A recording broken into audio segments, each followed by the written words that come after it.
राजा है जो या टुक नमना दान मने जब बहुत चीलिया भगवा कमरिया मेरे नाम छिए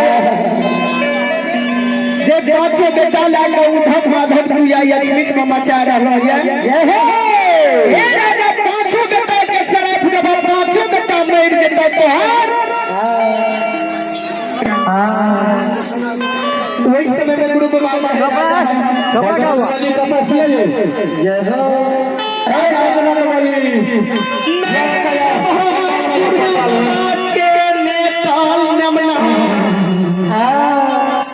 लक्ष्मी तोरा घर में विद्यमान क्या रहला लक्ष्मी महारानी के तोरा घर से विदागरी क्या नहीं घर में लक्ष्मी महारानी सब जमाना चल के गुरु बाबा नहीं कहल के राजा जब सोफा महल अटारी सोना चांदी महल अटारी भाई धन मना दी तब जब कहल के परम्परा जब महल भाई धन मना जाए कि कुछ है हम गुरु बाबा के नेतल खसी ने कहल के राजा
बना तो मेरा राजा रानी का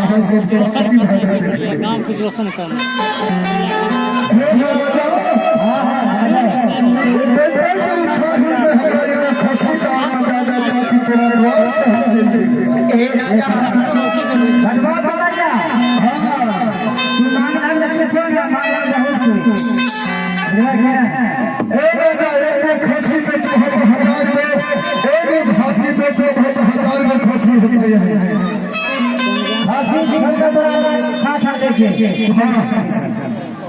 लेकिन खातिर नहीं लगा